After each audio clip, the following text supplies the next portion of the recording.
here from the blog theduvallhomestead.com, and today we are going to make a really easy fresh tomato homemade pasta sauce. I am joined with my mother-in-law Anna and of course our little third wheel Allison here, so we're going to see how long she is going to let us chop up these tomatoes to make this sauce.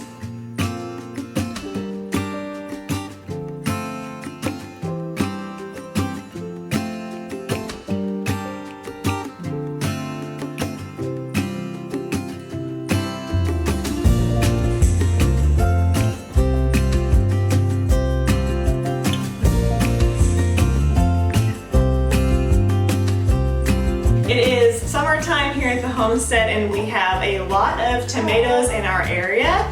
Because we just had a baby, we did not grow tomatoes very successfully this year, but luckily we went to a farm stand down our street and they had a lot of tomatoes. We even got some old tomatoes, so if you're ever looking for enough tomatoes to make a sauce and you don't want to pay the full price for them, you can always ask your farmers for, what were they called? Old tomatoes or? Gently worn. Yes, worn out tomatoes, because they will be at least half off the price. And they are perfect for making tomato sauce. I will have the full recipe and a printable recipe card for this sauce on the blog at theduvallhomestead.com. You can print it out and save it for next year. But what we're gonna try to do is make a lot of sauce here and then freeze it and then enjoy it all winter long when we are in the snow and craving a really nice hearty spaghetti and missing that flavor of tomato from the summertime. All right, this is a very special recipe because it actually comes from several generations dating many years back. Where does this recipe come from? My grandmother, Mary Calderoni, who was from Italy, lived in Connecticut. She used to have a garden. She used to always make her homemade sauce. That's how they did it. And then my mom learned from her. All the sisters used to get together and it'd be like a whole day, affair of making homemade sauce. Wow. So, and they would just, everything would be fresh from the garden, just like what we have here for Alexa. And this reminds me a lot of my mom and my grandmother. And what year was that? Oh shoot, okay, so when I was born in 58, I was 10 years old. I used to go to my grandmother's house and all the aunts would be down there and bushels of second tomatoes. They weren't perfect. They would salvage that and make homemade sauce, and she would do that every year. And then all the girls would take some fresh sauce home. So that would mean this recipe is over 50 years old. 50 years old. So let's get started. Okay. Okay. First, bring a large pot with water to a boil on the stove. Then you're going to chop up 2 whole heads of garlic. Now, I love garlic in all of my recipes, so we are really heavy on the garlic here. You could scale this back, but I just think it adds the best flavor. So it's about 15 cloves of garlic or 2 whole heads. Then chop up 1 large white onion. Next, you're going to add an X on the tomatoes on the bottom. This will allow the skin to come off really easily when you go to blanch them in just a second. Just take a knife and slice a little X on the bottom of the tomato. Okay, so you're gonna boil hot water in a big pot like this, and then we're gonna take about 5 of these tomatoes and we're gonna blanch them about 5 at a time. Take them out and then we're gonna put them in ice. So this is the process of blanching. You're basically just going to put your tomatoes in your boiling water for 1 to 2 minutes, and you're not trying to cook the tomato, you're just trying to get the skin loosened up enough to pull off later. So you're gonna put them in here, we're gonna pull them out and put them in this ice bath for another couple of minutes, let them cool. Look at that. So we left them in there for what, 2 minutes? Yeah, 2 minutes. And you can see that the skin is coming off. Right away. Right away. Because it's so ripe already. Yep.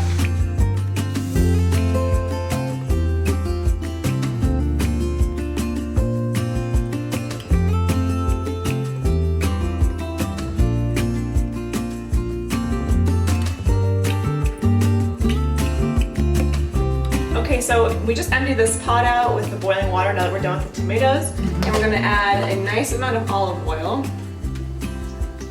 And we're gonna add the onions first because they take longer to cook than garlic.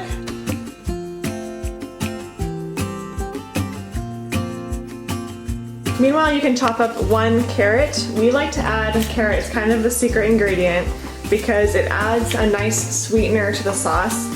As opposed to adding sugar, I never like to add processed sugar anytime I don't have to, and so this is a good way to get that really sweet tomato sauce. I think it brings the flavor out of the tomatoes really well without adding sugar. While the onions are cooking, you can start peeling the tomatoes. The skins should come off really easily with your fingers, and then you can use a small knife to take away the hard interior core of the tomato. You can also remove the seeds if you like. We personally don't really mind the tomato seeds in the sauce. So put all of your tomato meat into one bowl and then the tomato discards in another bowl. And you can put the discards in your garden as a nutritious compost. Next, you're ready to add your carrots and your garlic to the stock pot. So next we're going to add our tomatoes to a food processor. If you don't have a food processor, you could chop these up by hand. Of course, that would take longer, and it's a very juicy process. I've done it. The last time I did this, I didn't have a food processor actually, so this makes it so much easier.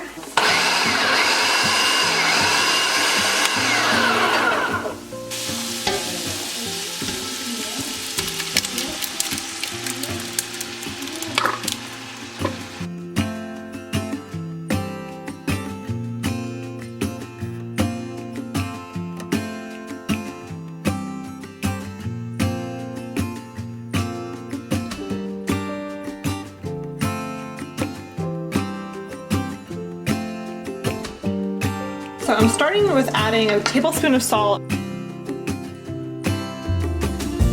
and a teaspoon of pepper. And I'm going to be modifying the amounts of that based on how this cooks in the next hour, because you kind of just have to do it to taste. I'm also adding a tablespoon of dried basil. You can use fresh basil, but we have heard that it's better to use dried because if you're going to be freezing this recipe, the fresh basil can get a little bit wilted.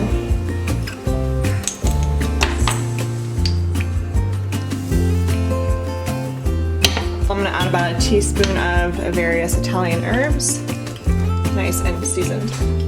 Also going to chop up some fresh parsley.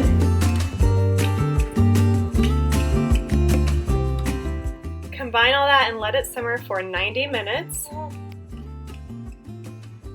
Lastly, you're going to use an immersion blender to mix this all together. Now this is optional if you don't have one, but I love the smooth tomato sauce taste and texture, so that's why we are going to do it. You can serve the pasta sauce over a bed of pasta, or you can even save the sauce for a homemade pizza recipe.